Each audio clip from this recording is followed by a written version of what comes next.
ইজ্জতুল জালালের লাখ কোটি শুকর আদায় করছি যে রব্বে করিম আমাদেরকে পবিত্র মাহে রমজান অতিক্রম করে আজ ঈদুল ফিতরের ময়দানে উপস্থিত করেছেন। শুকর আদায় করে সকলে একবার উচ্চস্বরে কালিমাতুশ শুকর পড়ে নিচ্ছি, আলহামদুলিল্লাহ। প্যারে হাজরিন, এই দিন, এই সময় বড় মোবারক সময়, বড় আনন্দের সময়, খুশির সময়। ইসলাম মানুষকে কান্না শিখিয়েছে। ইসলাম মানুষকে কবরের ভয় শিখিয়েছে, হাসরের ভয় শিখিয়েছে, আল্লাহ তাআলার সামনে হিসাব নিকাশ দিতে হবে এই ভয় শিক্ষা দিয়েছে। ইসলাম শুধু ভয় শিক্ষা দিয়েছে তাই না, ইসলামে কোনো আনন্দ নেই এমন নয়।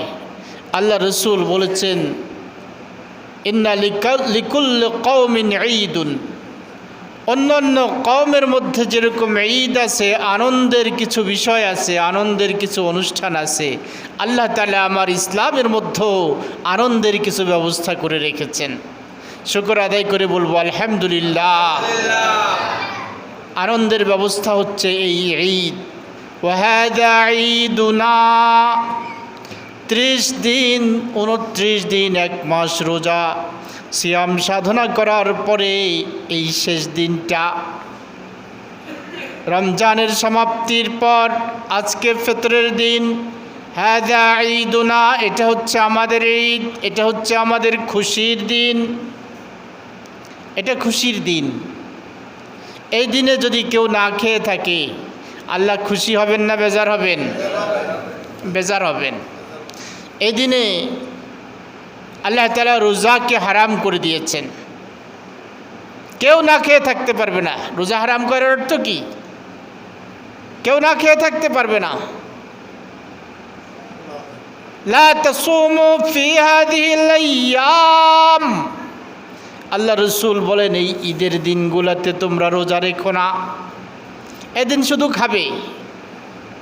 ফাইন্নাহা আইয়ামু আকলিন ওয়া শুরবিন ওয়া বিআল, এই দিন হচ্ছে খানার দিন। কিসের দিন? খানার দিন। যত বেশি খাইতে পারেন খাবেন, আবার দেখেন ডায়রিয়া যেন না হয়, সাবধানে খাইবেন। এই দিন হচ্ছে খাওয়ার দিন, অশুরবিন পান করার দিন, যত শরবত আছে সব পান করবেন। আবার দেখেন হারামটা পান করবেন না। হারামটা পান করা যাবে? পান করব আমরা হালাল পানীয়, যত হালাল পানীয় আছে সব পান করব, কিন্তু হারামটার কাছেও যাব না। ওয়াবিআল, আরেকটা হচ্ছে এই দিন হচ্ছে স্ত্রীকে কিছু সময় দেওয়ার দিন। এটাও আল্লাহ রসুল ভেঙে বলে দিয়েছেন, একদম স্পষ্ট করে বলে দিয়েছেন। আমি এর চেয়ে ক্লিয়ার করে আর বলতে পারছি না। এই দিন 3টা কাজ, খাবেন, পান করবেন, আর নিজের বিবিকে একটু সময় দিবেন। সুবহানাল্লাহ বলবেন না? এমন আনন্দঘন পরিবেশ সৃষ্টি করেছে ইসলাম, পরিষ্কার করে বলে দিয়েছেন এই দিনের কাজ কি কি। কাজে রোজা রাখা যাবে না। এখন আপনাদের যাদের সামর্থ্য আছে আপনারা তো রোজা রাখবেন না, কিন্তু যাদের সামর্থ্য নাই তারা কি করবে? তারা কি খাবে? তাদের তো খানা নাই। আল্লাহু আকবার। তারা কি রোজা রাখবে? তারা রোজা রাখতে পারবে না। তাদেরকে খানা পৌঁছায় দিতে হবে, তাদেরকে খানা পৌঁছায় দিতে হবে। কারণ আল্লাহ তাআলা এই ঈদের দিনে তাদেরকে খানা পৌঁছানো আমাদের দায়িত্ব। এই দায়িত্ব পালনের জন্য সাদকায়ে ফিতরকে, যাকাতুল ফিতরকে আমাদের উপর ওয়াজিব করে দিয়েছেন। এবং এই যাকাতুল ফিতর ঈদুল ফিতরের নামাজের আগেই আদায় করতে হবে। ঈদ শেষ, এরপরে আপনি যদি খানা পৌঁছান তো খাবে কখন? তো বাসি হয়ে যাবে। এজন্য ইসলাম শিক্ষা দিয়েছে যাকাতুল ফিতরটা আদায় করতে হবে নামাজের আগে না পরে? আগে। আপনার আশপাশে যারা গরিব আছে তাদেরকে যাকাতুল ফিতর দিতে হবে। সাদকাতুল ফিতর, ফিতরার দান। এই দানটা এজন্য যেন সব মানুষ এই দিন খেতে পায়, কেউ যেন না খেয়ে থাকে না। কথা বুঝতে পেরেছেন? কাজে আশপাশের লোকদের খাবারের খবর নিতে হবে কি না? নিতে হবে, নিতে হবে। অনেকে জাকাতুল ফিতরের টাকাগুলো রেখে দেয়, পরে দেয়, জমা করে যে রাখে অমুকের জন্য থাকলো, কিন্তু এটা দিব, হয়তো 1 সপ্তাহ পরে দিল, 15 দিন পরে দিল, এটা কিন্তু আদায় হলো না। এটা ঈদের নামাজের আগে পৌঁছায় দিতে হবে, ঈদের নামাজের আগে। এবং সুন্নাত হচ্ছে খাদ্য দেওয়া। আপনি খেজুর দিলেন, কিশমিশ দিলেন, অথবা আটা ময়দা দিলেন, অথবা চাউল দিলেন, তাহলে তারা এই দিন সেটা দিয়ে ঈদ করবে। খাদ্য দিবেন, 1 সা পরিমাণ খাদ্য দিবেন। 1 সায়ের পরিমাণ নিয়ে ইখতিলাফ আছে। যাই হোক, মোটামুটিভাবে আমরা যেটা দিয়ে থাকি, কারো কারো মতে 1 সায়ের পরিমাণ 3.5 কেজির উপরে আসে। আমরা সেই হিসাবে 4 কেজি দিয়ে দিতে পারি। আবার কোনো মতে 100-এর 13 ছটাক, 100-এর 13.5 ছটাক, 100-এর 13.5 ছটাক, সেটা আপনার 2.25 কেজির থেকে বেশি। তো আমরা হিসাব করে 2 কেজি দিয়ে দিতে পারি। খাবারটা যদি দিই তাহলে সে খাবারটা খাবে, আনন্দ করবে। আর আমি যদি টাকা দিয়ে দেই তাও হবে, কিন্তু উত্তম হচ্ছে খাবারটা পৌঁছায় দেওয়া। অনেক সময় দেখা যায় খাবার দেওয়ার মতো ব্যবস্থা নেই, বা এরকম আমরা যোগান দিতে পারলাম না, টাকা দিয়ে দিলাম, অথবা আমরা টাকা দিয়ে দিলাম যে তারা তাদের পছন্দ মতো খাবার দিবে। আমি গম দিয়ে দিলাম, কিন্তু এই দিনে তো সে রুটি বানায় খাবে না, হয়তো এই দিনে সে হয়তো একটু সেমাই কিনে খাবে, একটু ভালো জিনিস যেটা ঈদের সময় খায় সেগুলি খাবে। তাহলে আমি টাকা দিয়ে দিলে সেগুলি সে কিনে খেতে পারবে। এজন্য জাকাতুল ফিতরকে আল্লাহ তাআলা এই দিন ওয়াজিব করে দিয়েছেন যেন কেউ না খেয়ে থাকে। কেউ খাবে, কেউ খাবে না, তা হবে না। এই স্লোগান প্রথম ইসলাম দিয়েছে। কে দিয়েছে? ইসলাম দিয়েছে। সবাই খাবে, কেউ না খেয়ে থাকতে পারবে না। এই শিক্ষা ঈদুল ফিতরের মধ্যে আল্লাহ দিয়েছেন, ইসলাম দিয়েছে যে কেউ খাবে, কেউ খাবে না, তা হবে না, তা হবে না।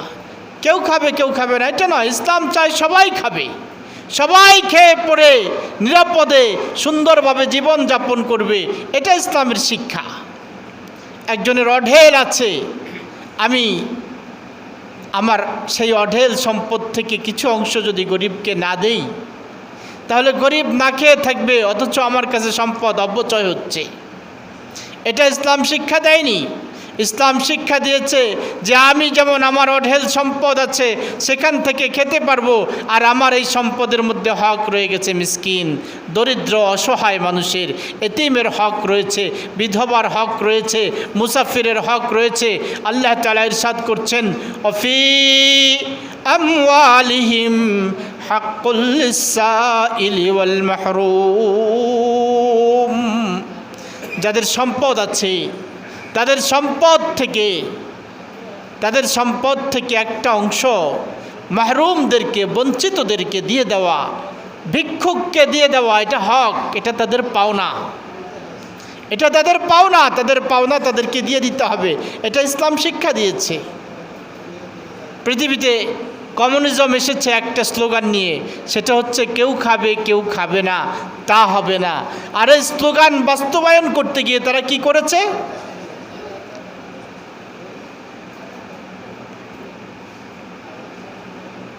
একটু মনোযোগ দিয়ে শুনতে হবে। কমিউনিজম, সাম্যবাদ নাম নিয়ে যেটা এসেছে, তারা কি করেছে? যাদের অঢেল সম্পদ আছে তাদের সম্পদগুলি কেড়ে নিয়েছে, সরকারিভাবে তাদের সম্পদগুলি বাজেয়াপ্ত করেছে, তাদের সম্পদগুলি কেড়ে নিয়ে সেটা আবার গরিবদেরকে বিতরণ করেছে। আচ্ছা, কারো সম্পদ কেড়ে নিয়ে আমি বিতরণ করব, এটা ডাকাতি হয়ে গেল না? কি বলেন আপনারা, কি বলেন? ডাকাতি হয়ে গেল না? আমি যখন ঢাকাতে নরসিংদীতে মসজিদের দায়িত্বে ছিলাম, আমার এক মুসল্লি ছিল, নাম বলছি না, নাম বললে তো গীবত হয়ে যাবে, কেমন? তো উনি বলতেন এখন তো নামাজি হয়ে গেছি, দাড়ি রেখেছি, আল্লাহর হুকুম পালন করি। এর আগে এক সময় অনেক ভালো মানুষ ছিলাম। কীরকম ভালো মানুষ? যে রাত্রে 3 লাখ টাকা ডাকাতি করেছি। কয় লাখ টাকা? 3 লাখ টাকা। শুধু 50,000 টাকা রাখছি, আর বাকি 2.5 লাখ টাকাই বিতরণ করে দিয়েছি বস্তির মানুষের মধ্যে, গরিব এতিম অসহায়দের মধ্যে আমি বন্টন করে দিয়েছি। তাহলে খুব ভালো মানুষ ছিলাম না? ইসলাম এরকম ভালো মানুষ হতে শিক্ষা দেয় না। 3 লাখ টাকা ডাকাতি করেছি, 2.5 লাখ টাকা বন্টন করেছি, আর 50,000 টাকা আমরা ভাগযোগ করে খেয়েছি। এই দানশীলতা ইসলাম শিক্ষা দেয় না। এই ডাকাতি করে দান করা, এই ডাকাতি করে দান করা ইসলাম শিক্ষা দেয় না। এখন আমরা যদি কমিউনিজম করতে চাই, আমরা যদি সাম্যবাদ করতে চাই, ওই সাম্যবাদের দোহাই দিয়ে যদি ক্ষমতায় বসি, আর ক্ষমতায় বসে ধনীদের সম্পদগুলো যদি ডাকাতি করি আর গরিবদের মাঝে বন্টন করি, তাহলে ওই ডাকাত আর এই ডাকাতের মধ্যে কি বেশি বেশ কম আছে? নাই। আপনারাই বলেছেন নাই। ইসলাম এরকম ডাকাতি করে দান করার জন্য বলে নাই, বরং ইসলাম বলেছে স্বতঃস্ফূর্তভাবে অন্তর থেকে মানুষের প্রতি মনুষ্যত্ববোধ নিয়ে যিনি সম্পদের মালিক তিনি নিজেই দান করে দিবেন। ইয়াসআলুনাকা মাযা ইউনফিকুন, ওরা আপনাকে জিজ্ঞেস করবে তারা কতটুকু দান করবে। কুলিল আফওয়া, ও নবী আপনি বলে দিন কুলিল আফওয়া, তোমার যতটুকু লাগে, যেটুকু হলে তুমি চলতে পারো এতটুকু রাখো, এর অতিরিক্ত যে সম্পদ তোমার কাছে থাকবে এটা দান করে দাও, অতিরিক্তটা দান করে দাও। কাজে প্রত্যেকে যদি তার প্রয়োজন অনুযায়ী রেখে বাকিটা দান করে দেয়, এদেশে, এই সমাজে, এই বিশ্বে বুভুক্ষের ক্রন্দনের আওয়াজ কি আর শোনা যাবে? আমার কথা কি বুঝতে পারেন নাকি আপনারাও কথা বলেন? এদেশে অনেক ক্ষুধার্ত মানুষ যারা না খেয়ে দিন কাটায়, যারা না খেয়ে রাত কাটায়, কিন্তু অসংখ্য মানুষ আছে যাদের কাছে খাবার অপচয় হয়। ইসলাম শিক্ষা দিয়েছে যে তুমি অপচয় করো না। ওয়ালা তুবাযযির তাবযীরা ইন্নাল মুবাযযিরিনা কানু ইখওয়ানাশ শায়াতিন। ইন্নাল মুবাযযিরিন, যারা অপচয় করে তারা শয়তানের বন্ধু। তাদের সাথে বন্ধুত্ব আল্লাহর সাথে না শয়তানের সাথে? শয়তানের সাথে। তারা শয়তানের পদাঙ্ক অনুসরণকারী। কাজেই অপচয় করো না, অপচয় করো না। কাজেই আল্লাহ তাআলা আমাদেরকে আমাদের সম্পদ থেকে গরিবদেরকে দান করার জন্য বলে দিয়েছেন, কিন্তু সাথে সাথে এটাও বলেছেন যে তোমরা যদি গরিবদেরকে দান করো তাহলে সেই দানটাকে আমি আল্লাহ নিজের হাতে গ্রহণ করি। সুবহানাল্লাহ। কিন্তু আমরা যদি সাম্যবাদের নাম দিয়ে ধনীদের সম্পদ কেড়ে নেই, ডাকাতি করে নেই আর বন্টন করি, তাহলে ওই ধনী কি সওয়াব পাবে? এর কোনো বিনিময় পাবে? কোনো পুরস্কার পাবে? কোনো পুরস্কার পাবে না। পক্ষান্তরে সে যদি স্বেচ্ছায় দান করে তো আমার আল্লাহ বলেন ওই দানটা আমি নিজে গ্রহণ করি, নিজের হাতে গ্রহণ করি। যেমন কারো যদি সন্তান জন্ম হয়, ওই সন্তানটা যখন বাবার কোলে দেয়, বাবা যেমন যত্ন করে সন্তানটাকে কোলে তুলে নেয়, আমার বান্দা যখন কোনো দান করে, আমি আল্লাহ শিশুর মতো, সন্তানের মতো ওটাকে নিজের হাতে তুলে নেই এবং সেটাকে যত্ন করি। তোমরা যেরকম বাচ্চাকে যত্ন করো, তোমাদের কারো যদি গরুর বাচ্চা হয়, ছাগলের বাচ্চা হয়, এটাকে যেমন তোমরা যত্ন করে বড় করতে থাকো, আমি আল্লাহ তোমাদের দানকে এরকম নিজের হাতে তুলে নিয়ে এটাকে আমি লালন পালন করতে থাকি, এটাকে বাড়াতে থাকি। কিরকম বাড়াই? কামাসালি হাব্বাতিন নামবাতাত সাবআ সানাবিলা ফি কুল্লি সুমবুলাতিন মিআতু হাব্বা। 700 গুণ পর্যন্ত আমি বাড়াই। কত গুণ? আল্লাহু ইউদাইফু লিমান ইয়াশাউ আল্লাহু ওয়াসিউন আলীম। আল্লাহ যাকে চান তাকে শুধু 700 গুণ নয়, আরও অসীম পরিমাণে বাড়িয়ে দেন। আল্লাহু ওয়াসিউন আলীম। আল্লাহ অনেক বেশি প্রশস্ত করতে জানেন, অনেক বেশি বাড়াতে জানেন। আল্লাহু আলীম। আর আল্লাহ তাআলা মহাজ্ঞানী, কাকে কতটুকু বাড়াইতে হবে, কে বাড়াইবার উপযুক্ত আর কে বাড়াইবার উপযুক্ত নয়, সেই বিষয়টা আল্লাহ সবচেয়ে বেশি জানেন। কাজেই আল্লাহর পথে যদি আমরা দান করি, আল্লাহর পথে যদি আমরা খরচ করি, সেটা নিজের আমল নামায় থাকবে। আপনি যখন জান্নাতে যাবেন তো জান্নাতের দরজার মধ্যে দেখবেন লেখা আছে, জান্নাতীরা লিখে রেখেছে, মা কদামনা ওয়াজাদনা ওমা কালনা রাবিহনা ওমা লাবিসনা আবসাইনা ওমা তারাকনা খাসারনা। আমরা যা আমাদের সম্পদ থেকে খেয়েছি, যা খেয়েছি শরীরের মধ্যে ভিটামিন হয়েছে না? যা খেয়েছি এটা আমাদের শরীরের মধ্যে কাজে লেগেছে।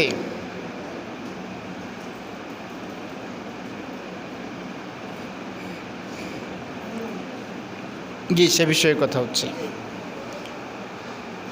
যা খেয়েছি এটা আমার কাজে লেগেছে, শরীরে ভিটামিন হয়েছে। যা পড়েছি এটা আমার কাজে লেগেছে, আমি আমার নিজের টাকা দিয়ে কাপড় কিনে পড়েছি। আর যা দান করেছি সেটা আমার কাজে লেগেছে, সেটা আমার কাছে আজকে ফেরত এসেছে। ওমা তারাকনা খাসারনা, আর দুনিয়ার জমিনে যা রেখে এসেছি সব বরবাদ হয়ে গেছে। আপনার 100 কোটি টাকা আছে, খাইছেন কয় কোটি টাকা? একজন মানুষ কয় কোটি টাকা খাইতে পারে? অল্প কিছু খেয়েছেন, না হয় 10 লাখ টাকাই খেয়েছেন। আপনি পড়েছেন কয় কোটি টাকা? না হয় 20 লাখ টাকাই পড়েছেন। আর বাকি যে টাকা, এর মধ্যে দান করেছেন কতটুকু আর রেখে গেছেন কতটুকু? যা দান করেছেন ওটা আপনার জান্নাত পর্যন্ত পৌঁছে যাবে, আর যা রেখে গেছেন ওটা এখানেই শেষ।